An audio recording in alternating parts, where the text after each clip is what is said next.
Imagine you awake in a hallway one day. You have no idea where you are, but in this hallway, it's lined with pictures, portraits, if you will. Portraits of people, objects, and buildings you'd see in everyday life.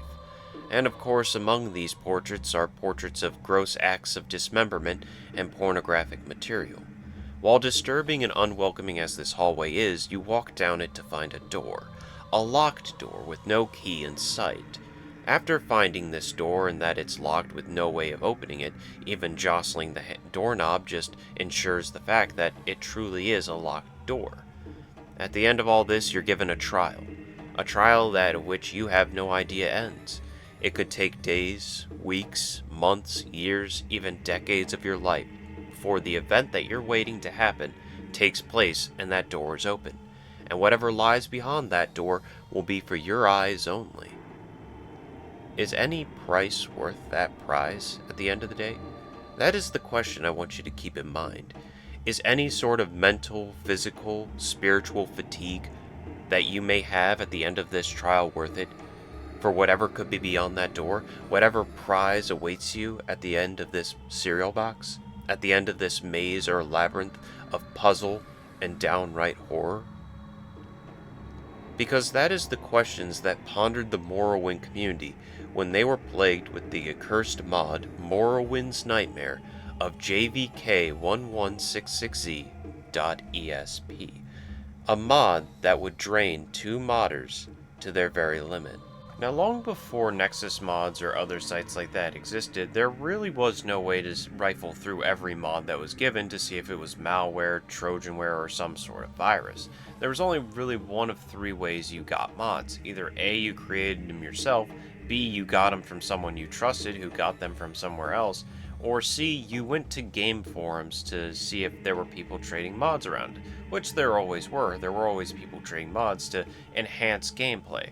And that's where Morrowind's game forums come in, because JVK would find itself there as well as in the DMs of many people who played Morrowind. And one person even stated early on not to trust this, for when you loaded JVK into a standard vanilla game of Morrowind, it would start you up in the standard loading screen for about an hour. After that hour had passed, the game would crash, and as well as your computer. Once booting up your system again, you would find that your entire Morrowind save files have been corrupted. This put a kind of warning on the entire community not to trust any file named JVK1166z.esp. And that's kind of what put a hold on this, until someone came up with the idea of maybe we should run it through a DosBox instead of running it through a vanilla game of Morrowind.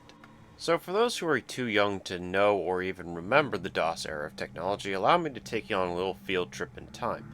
Back when computers were a lot simpler, we had what was called DOS technology. This was your standard tech for running games back in the day. Games that you would find on CD-ROMs that you would just plug into your computer and play. Games like Grim Fandango, The Elder Scrolls Morrowind, Freddy the Fish, Spy Fox, Pajama Sam, Putt-Putt. If any of those games trigger a nostalgia boner in you, you're welcome, but those were old DOS games during the time. But as 2002 rolled around, DOS technology was becoming obsolete, so to preserve these games while they could, before they could catalog them somewhere else, they created what was called the DOSBox emulator. Well, people who were fans of DOS technology created the DOSBox emulator. And what this did was it would create an emulator of an Intel x86 PC on whatever rig you had. Even with the most modern setup, if you had the DOSBox emulator, you could run old DOS games like Morrowind on this computer. And that was so that these old DOS games, instead of being left behind and left to the test of time, could come along as technology advanced if people wanted to ever just take a dip into the old era of DOS gaming. Even though nowadays places like the Xbox Game Pass and Steam do have old DOS games on their catalog, for a price, of course. But this was long before game preservation was as prominent as it is nowadays, but it still is good to see these old DOS games preserved. And so modders ran through and gave it the old DOSBox try, and found it interesting that instead of crashing the game, JVK worked properly. One thing you should know about Morrowind is that every game starts the same, where you load into a building called the Census Building. After you leave that building, the game is yours to explore. The free roaming begins. But in JVK's version of Morrowind, once you leave that office, you're eerily hit with a prompt that says, "The prophecy has been severed." And the reason this pops up is because every NPC that's related to the main questline is now dead, with the exception of one, Yargan Berrigan, the last of Dwemer kind. Their corpses never despawn from the map, and you can constantly go back to them and search them, even though nothing will be added to them. It's kinda eerie that their bodies never despawn, no matter how far you go or wherever you load into. It's kinda strange and creepy that when you think about it, Morrowind is about saving the world from utter destruction, and it's doomed from the very beginning. If this game wasn't already as mysterious and creepy as it is, there's more to it. After you leave the office, you'll find that you're slowly losing HP. It starts off as 1 HP at a time, but the more idle you stand by, the more potent the health loss becomes. And the reason behind all this is that you're being poisoned. It's an answer that will only come to you once you've died from the health loss, and it's right then before the game loads up that you'll see it. The character known as the Assassin, who crawls on his hands and legs like some sort of disgruntled desert spider. You see, this is a character that's closely following behind you at all times, poisoning you, increasing the poison as you stand idly by. They're draped in what seems to be Dark Brotherhood of the Tribunal armor that's been retextured to make them look like some sort of blackened void in the game, like some sort of glitched or not meant to be their character. But this person gets even weirder at night, for you could see them running around corners, crawling on walls, or even climbing on the roofs of buildings, making it kind of eerie to play in the nighttime setting. Though it's also very weird that when you see it, it kind of just looks like a corpse draped around your head like some sort of cabana boy on a Caribbean cruise. Ladies, you know what I'm talking about. And if the Assassin didn't make this game as creepy and weird as it already was, the NPCs don't seem to help it. You know how in most games NPCs have very generic dialogue? They'll ask you about your day, they'll ask you if you're having a good morning, evening, afternoon, things like that. And even if you cause a bit of trouble, they may run away screaming, saying, "Please don't hurt me." But in this game, at night, there's weird intervals that happen, where everyone will leave the house that they're in or the building that they're in, and every text box that they have with you just says the exact same words: "Watch the sky." And it's after that that morning will eventually come, and it seems that everyone's back to normal. But when you look up the 3 words "Watch the sky," you get a bunch of songs that have been named "Watch the Sky," but the meaning behind it is supposed to be almost a premonition of better futures, of a better tomorrow. But as we learn later on, those 3 words hold a key to a very big puzzle in this game. And to make matters a bit weirder, there's one NPC who is a complete JVK exclusive. His name is Tyrus. He's a dark elf that can be found in the temple at Ghostgate. And 2 things right off the bat are odd about Tyrus. Number 1, his voice, and 2, his clothing. They say his voice was a bit off, as though someone was imitating a dark elf's original voice. You know, it's a very strange thing to make, or maybe even the modder was just trying to have a bit of fun with the character that they added into the game. Another thing that's weird is the article of clothing. He's wearing a standard black robe, but it looks like you tore off a chunk of the night sky and draped it along this robe. People say it is very drippy, as the kids would say, but another weird thing about Tyrus that I probably should have mentioned is that he's the only one in this game that has a quest. And it's a quest that a lot of people win on, apparently. It's a quest called Raiding the Citadel, and we'll find that the Citadel is no ordinary dungeon in this game. Now for this quest, I've brought a map just so you can understand where we're heading in all this. Right here in the center of the map is Ghostgate, where you get the quest from Tyrus. If you look off to the western side of the map, that's the left, you'll see a bunch of scattered isles along a peninsula. On one of those islands is where you'll be heading for the Citadel quest.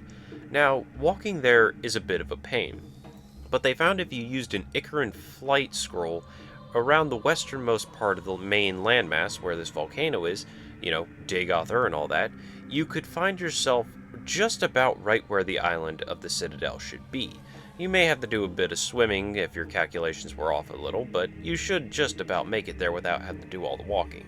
Don't forget, you still have the assassin following you this whole time, sucking away at your HP, like a vampire. But you'll find that the Citadel isn't your grandmother's traditional dungeon. This is a straight downward pit. It's a reverse tower straight into the earth, and the more you progress into it, the harder it becomes. The dungeon starts out as a natural cave, then proceeds into an ancestral tomb-looking area, then the Daedric ruins, and then a Dwemer ruin area. This is where most people made it before they had to quit, because this area gets so tough that you need a level 20 character. Grinding that is going to be hard. Now you might be thinking, oh, but at least you can save. I may have forgotten to mention that. The saving mechanics for manually loading and saving in this game have been disabled, but you still have quick save and quick load as your options of saving and loading the game, which could end up screwing you because you might accidentally quick save in an area where you could find yourself surrounded by enemies, screwing you for all eternity with no chance of survival. And, well, that's what happened with a lot of people, apparently. They got stuck in a quick save, quick load loop where they kept just continuously dying, either by assassins or by the enemies, or they just got in a point in the grinding where they said enough was enough and they didn't have the energy to start all over. Now the modding community had two options. They could either grind to level 20 and try to get past the Dwemer ruins as much as they could, or they could give up. Most people did try to see it through and grind to level 20, which, even without manual saves and loads, is a bit of a hassle to do in Morrowind. But some people actually did pull it off. A lot of others got stuck in death loops where their quick saves and quick loads had screwed them over, either trapping them in areas where they were surrounded by enemies, or at the point where the assassin had killed them and they have no time to pull up healing spells to save their lives, or use potions to heal them as well. And it was at this point, lots of people gave up. But there were some people who actually did get to the level requirement and make it past the Dwemer ruins. This is their recurrence of what happens after that. After you beat the Dwemer ruins, you'll find yourself in a level that's like the Dwemer ruins, except it's darker. And instead of everything having a bronze metallic look to it, all the surfaces, including all those creatures, are coated in black. The sounds of machinery are loud, always constantly banging in your ear, and sometimes they grow louder at random intervals. There's also steam or fog or something in the area that's limiting your vision for about 10 in-game feet or so. If you can make it through this, you've made it to the final room, the room that everyone is fighting for, the room called the Portrait Room. Remember how in the beginning I asked for you to think of a hallway that was lined with portraits of everyday life, and at the end of all this was a door that was locked with no answer in sight? Well, that's exactly what the Portrait Room was. It was portraits lined with images you'd find all over the web, as well as images of just straight-up pornography. And at the end of all this was a locked door. A locked door that people found was actually ripped from the city of Vivek. And throughout your entire time in the Citadel, you'd never find any key item or anything that leads to a key of opening this door in the Citadel. A lot of people pondered about this and thought maybe Tyrus has the answer. Maybe this is one quest of many to unlock the door at the bottom of the Citadel. And keep in mind, you're being poisoned by the assassin as this goes on. So, people would go back to Tyrus, only to find something very eerie. That Tyrus wasn't himself anymore, and that in his deep, gravelly voice, he would just say what we've heard 100 times before. Watch the sky. People have now found out that Tyrus has joined the masses in being unhelpful in this quest. It wouldn't be until later that people actually pieced together that after completing the Citadel quest, the Tamriel night sky wasn't what it's supposed to be. You see, there's very different depictions of the Tamriel night sky, but it's very different from the night sky we have in reality. And people had found that after completing the quest, the Tamrielian night sky wasn't what it's supposed to be. In fact, it was a depiction of our own night sky, and that it was eerily moving.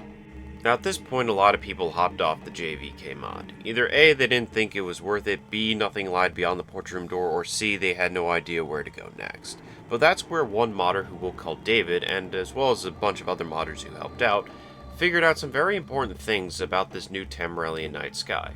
The first thing they figured out was the date of it all. They found by looking at constellations and planet patterns, you could find that this night sky starts somewhere in the year 2005 in the month of February. The second thing to note about it is that if you died, loaded the game back up, or you went back into the Citadel too early to check on the portrait room door, the night sky would reset itself to the year 2005 in the month of February. No matter where you are in time, it will reset itself to the very beginning of it all. The third thing is daytime. Whenever daytime rolls around, the night cycle will be suspended until nighttime comes back around again, meaning all progress at night can only be made during the nighttime. And that is a bit convoluted, especially when it gets to how time works in the game. You see, it doesn't go off real-world time, it goes off by the in-game timer, which, if you map it out correctly, each night cycle maps out to about 2 months worth of real time. So that's 2 months added to this 2005 February calendar. But that makes it about just a little less than an hour is one actual day in Morrowind. And that's where things get eerie with the assassin. You see, David figured out that after 24 hours had passed in-game, that the assassin would learn a new trick. A blood-curdling screech that'll just startle the player and bring them back to life. But David would actually fail this attempt around because he'd go back to the Citadel too early, thinking that this screech was his signal to go back to the Citadel and check. Well, that wasn't the case, and all progress was lost. David would actually start up again, and this time he was going to wait even longer. He thought that maybe the year 2008 in the month of February was the date he was reaching for, because the significance of that date is that that was the time that a random person on the forums was telling everyone to run JVK through a DosBox instead of running it through Morrowind. So maybe that date in and of itself was significant enough to open the door. It was the key to the portrait room in a sense. But it was after this that not only did he learn that the assassin screeched, he kind of had leniency with it. You see, every time he would screech, he wouldn't just attack out of nowhere now, as before where the assassin would just take every time you were idle to stab you and take you down to 0 health. Now the assassin would screech, wait a couple seconds, and then begin stabbing you. It's kind of like a, are you still there? We're doing something here, buddy.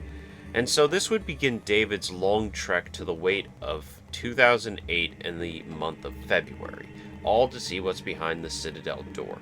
He would talk constantly about how he would be dozing off to sleep, only to hear that shriek, and he would jiggle his mouse and be like, I'm good, we're back in this. And from there we kind of see David delving into the realms of insanity. So David did eventually wait the 3 days for 2008 to roll around, and this is his reoccurrence of how weird the game actually gets when you get this deep into the Celestial Event Waiting Simulator. So I'm done. I waited the 3 days, right? And right after the assassin made me jiggle the mouse, he shrieks again. So I look and everyone in town is outside. They're all saying the same thing they said before. Watch the sky. I don't see anything though, but then the game starts getting dark. Like, really dark. I turn up the brightness all the way on my monitor, and I can still barely see anything. At this point, even a light spell doesn't help. I can see other people in the game though, little figures running in the distance, just running back and forth. If I try to approach them or get close to them, they run off. Now I was trying to sleep, so the lights are off as well. This is all getting kinda creepy to me. I don't want to get up to turn on my lights because I don't want to miss anything, but that's the weird thing. Nothing ever happens. Eventually I go back to the Citadel and it's still dark. I gotta swim the whole way there, and the whole time all I can see are these people around me swimming alongside me. They're there, just barely out of sight though. I make it to the Citadel and it's normal light inside. I get kinda worried, and sure enough, the portrait room door is still closed. I go outside and it's starting all over again. So that's it, I'm done, I'm going to bed. The end. That was the end of David's last run that he claimed to have, that he was going to be done with JVK after this. But after this run, OP states that 2 weird things started happening. Number 1 was that on the board someone claimed that when they reinstalled the vanilla game of Morrowind alongside their JVK file, that the assassin was making occurrences inside their Morrowind file. Now, they chalked this up that if you reinstalled Morrowind to a different folder, you could have normal Morrowind run alongside JVK, and that maybe this person just mixed up the folders and was accidentally running JVK, instead of their Morrowind file, because someone else did the exact same thing, and never did the assassin infiltrate their normal game of Morrowind. This, at the end of the day, could just be their imagination getting the better of them. The second thing to happen is that David's behavior drastically changes. Although he never talks about JVK anymore, he starts getting very short-tempered and abusive on the boards that he frequent, to the point where they had to kick him off and people were tired of hearing from him. The only way people really got in contact with him was through email. Even then, he was pretty dodgy on answering them. He only really answered OP after a couple days of waiting. But we find out that David did go back to JVK in the year 2011, one last attempt at getting behind that door. At this point, I think it's just obsession that has taken David's mind. So after David was exiled for his short-tempered and anger-induced outrages on the Morrowind forums, only OP really kept up with David at that point. He would send out an email every so often just to make sure Dave was doing alright. And sure enough, a couple days later, David would actually reply to them. And it's from this that we learn David actually went back to JVK and that it was kind of like a hardcore drug at this time. That he really was only doing it to prove that he could stick it out to the end. But from this point on, here are the emails David had sent to OP. Hi, I know I shouldn't be doing this, but with classes out, I've gotten some time on my hands. So I started JVK up again, once more. It's almost 2011 in the game now, and I think I've got the sleep madness. But stuff is happening, don't get me wrong. It's still dark, and once it's dark, it never gets any lighter. It stays like that. All the people actually moved away a few months ago. Everyone in Citadel just went to that little bandit cave and moved right in. They killed the bandits inside, and now they're just standing around inside. They don't say anything anymore, nor do they do anything when you click on them. I quick-saved and killed one, and he just stood there until he died without fighting back. And it's like that everywhere. You have to walk everywhere too, since all the quick travel people are in the caves as well. But all the cities and towns are just deserted, not a soul in sight. All the people are in caves and tombs. Everyone in Vivek is down in the sewers. You know what, I'm going to Ghostgate next. I want to see if Tyrus is still there. I'll tell you what he says when I get there though.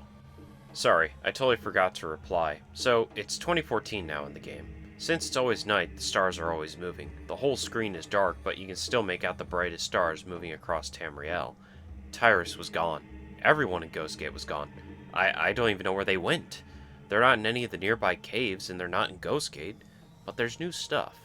People still don't say anything, but their eyes are bleeding now. It's so dark that even with a light spell, you have to get right up against them to see, but there they are, little dark streaks coming down from their eyes. I think I gotta be getting close. I know this is stupid, and I know the payoff isn't going to be worth it in any way, shape, or form, but I just want to be able to say I stuck it out for whatever prize lies at the end of the box.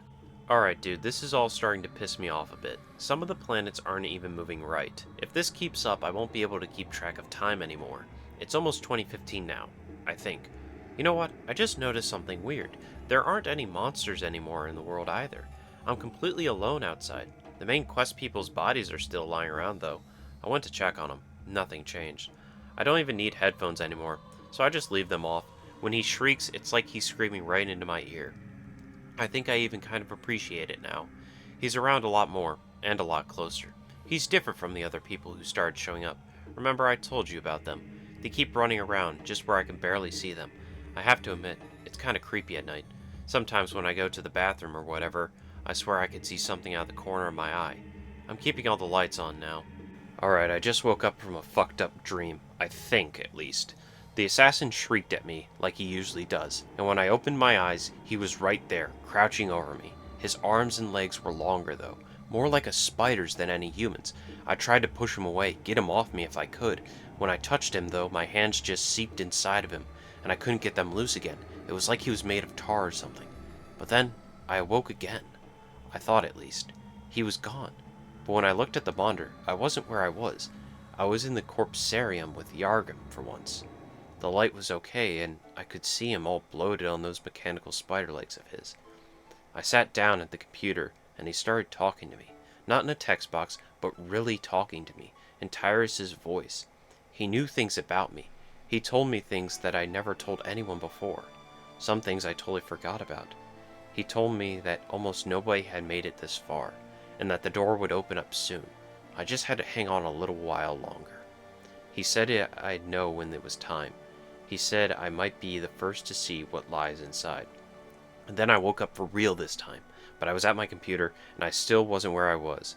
I'm swimming out to the Citadel island, and all I can hear is this tapping. It's at my window. It's over on the left, so I'm sending you this, because I left my laptop by my bed to the right. Just a little t-t-t, like he's knocking his finger against the glass. I might still be dreaming, though. And unfortunately, everyone, that's where JVK's story ends. David never gets back to OP about if he found out what was behind the portrait room door, or if he got there, it was still closed. And if he did get behind there, what he actually saw. What glorious event did he get to see after all this waiting?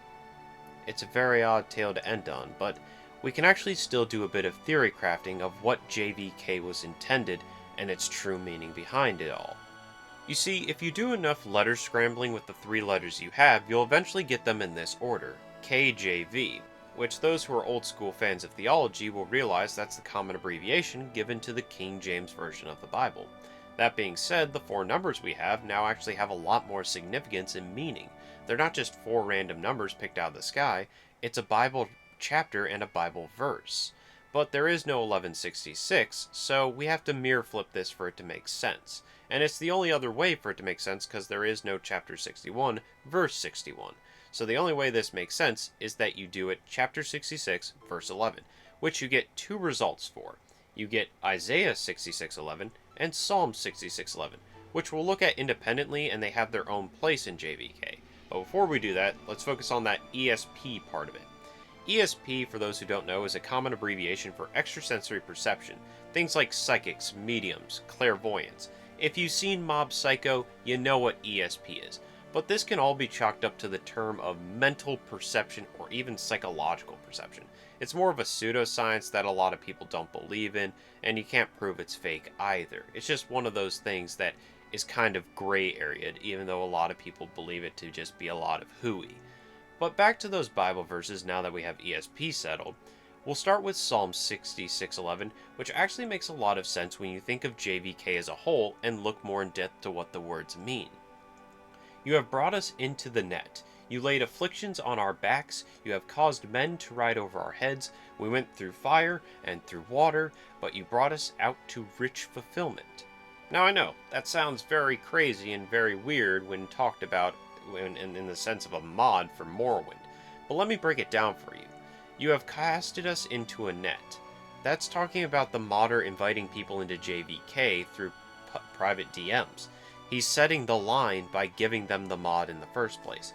You laid afflictions on our backs. Could talk about the constant poisoning, or people just happening to deal with the inability to save and load in Morrowind. Or even taking away the things that make the world safe in the first place, the main quest line. You have caused men to ride over our heads.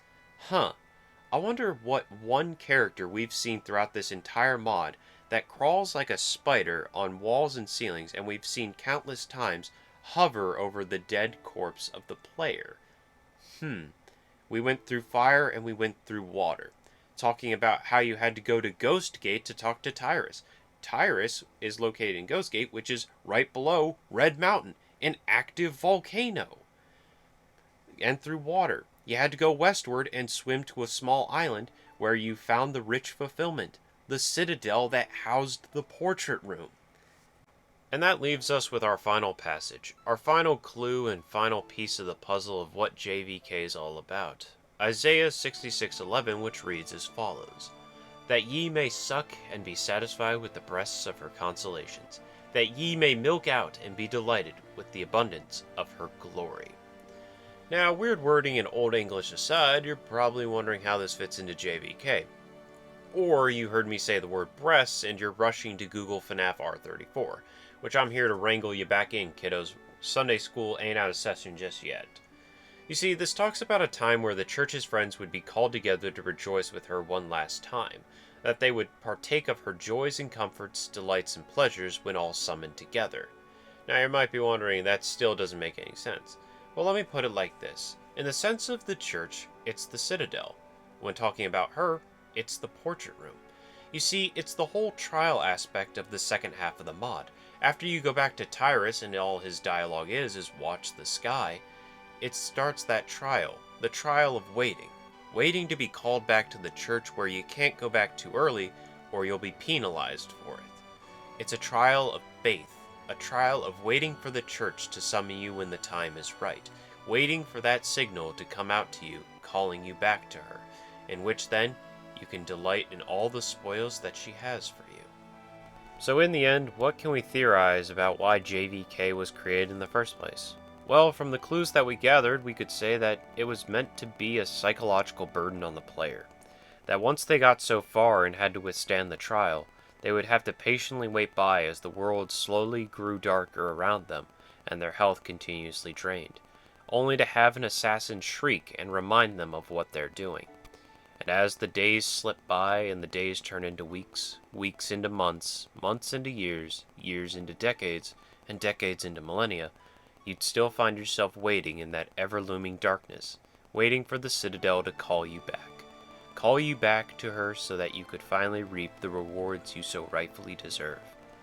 And whether JVK is real or not, I know is still up for debate. Some people to this day still testify it was a real mod at one point, and one day it just vanished from the internet, like a ghost in the wind.